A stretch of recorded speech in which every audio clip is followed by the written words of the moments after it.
Testing.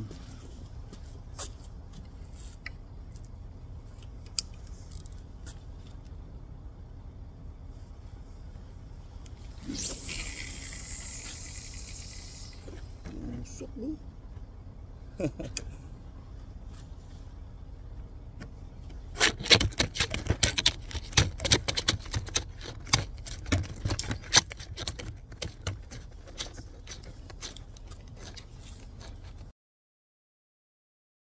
Octopus. Agad. Ayan o. Oh. Yeah. And one snapper already. Meron na tayong huli kahit pa paano. Yep. Sana madagdagan pa. Second catch. Laking snapper. You know. So kailangan ko siyang operahan. Good size. I need to take off my hook. Laki oh. Oh. Pangalawa na yan. Pero kailangan talaga tanggalin yung hook. Kailangan siyang maoperahan. Alright. Snapper. Yeah. Nag-on din yung isa na yun. Kaso hindi ko na kuha agad. Kasi busy ako dito sa isa. Alright. Maya abusin lang natin yung beta. Suwi na tayo. Good size guys. Gandang laban to. Yes, snapper. Mukhang snapper pero malaki. Pangatlong huli. Woo! Ay shoot. No. Huwag ka susot sa ilalim ng bato. Oh bro. Patay tayo. Nice snug.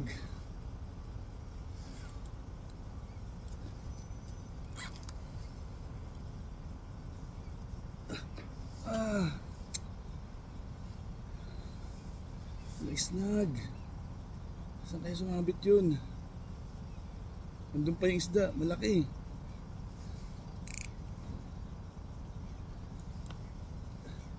Fuck.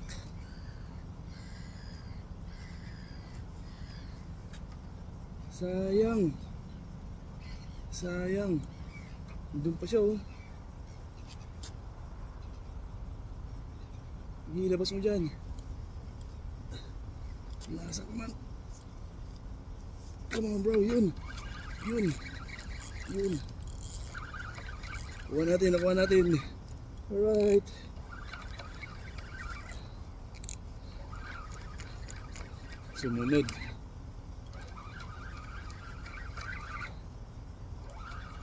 Sumunod siya. Ayun na, nakikita ko na yung silhouette niya.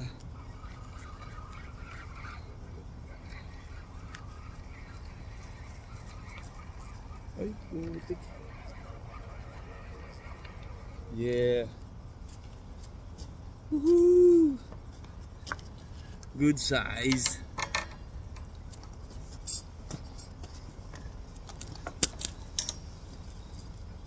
Good size snappy. Alright. Pangatlo. Sukatin natin.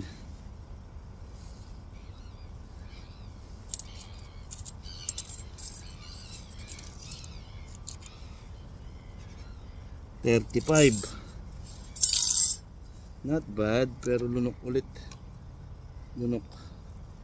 So kailangan na naman natin siyang tanggalin sa bibig niya. Dispatch na natin siya.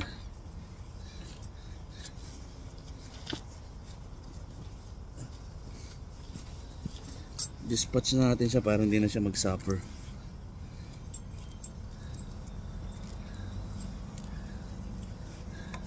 Kawawa naman pagka ito lang sa may ulo, may brain. Ang tigas ng bungo nito eh. Yan. Dispatch na natin siya, tsaka natin tanggalin yung hook. Nunok niya maigi guys. Ayun yung hook.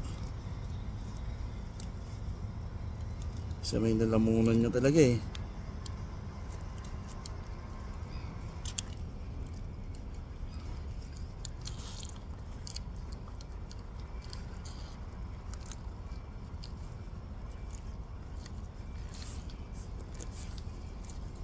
Buti na lang sumunod. Hindi nag-stuck dun sa kung saan man siya sumabit. Yeah. Alright.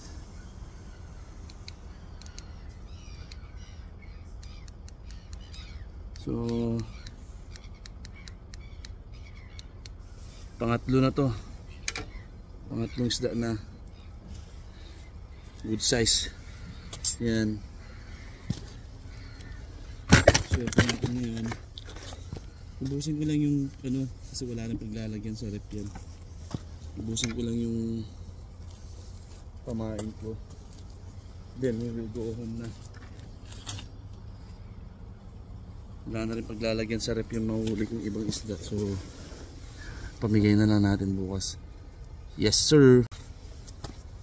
Testing.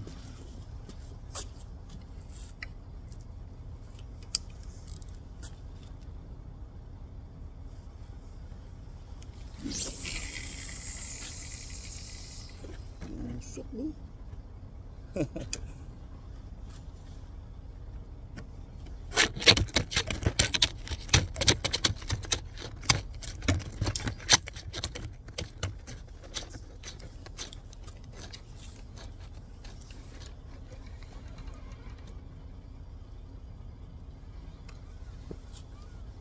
Papasok na yung tubig guys. Pabalik na. Low tide kanina eh. Ayun, pabalik na naman yung tubig.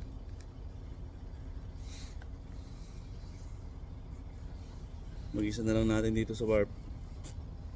Nakahuli na akong 3 snapper, 1 octopus. Yan ang iuwi ko mamaya. So kung ano man mahuli dito, hindi na magkakasya sa rep. So ipamimigay na natin. Nadaling ko bukas. Tapos pamimigay ko. Kasi maliit na yung rep na ano ngayon, hindi na kasya, hindi gaya ng dati na kaya kong mag-stack ng isda, ng malalaking isda. Ngayon hindi na. Kasi maliit yung rep na binili nila. Hindi kasya sa rep namin. Ay oo, yung mga isda na mahuli ko.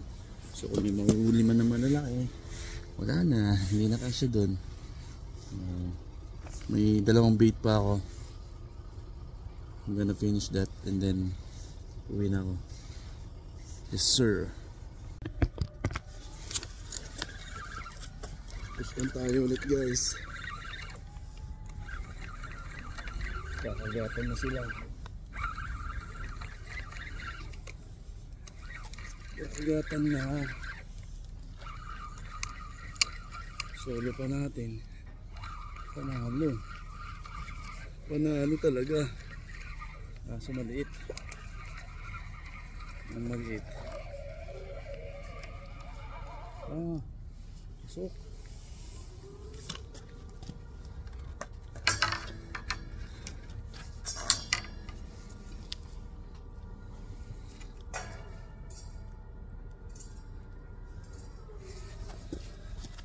Measure natin kung pasok siya. Pero I think maliit. 280 lang.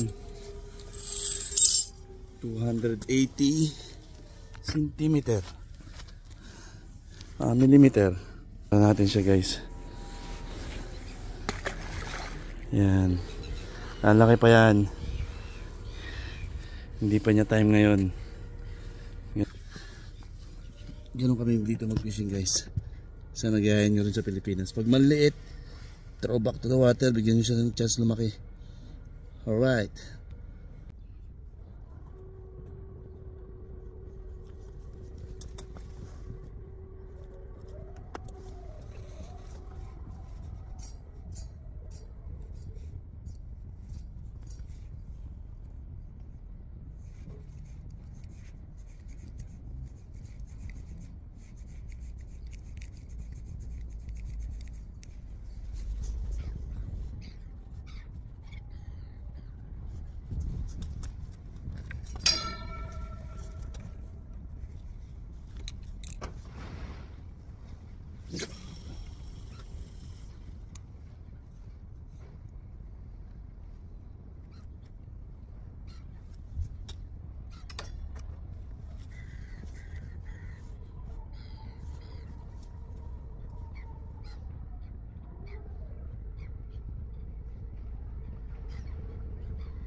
Yun o. Tapos na tayo mag-fishing guys. At uwi na tayo. 15 minutes na lakaran to. Mula doon sa fishing site hanggang sa parking area. Napakadilim. Alright. Ayan. Ang dilim mo. O diba? Nasa lakad pa tayo sa ilalim ng bushes. Yee! Creepy! Pero pag matatakotin ka, wala kang huli. Wala kang mayuwi. Alright, so rock and roll!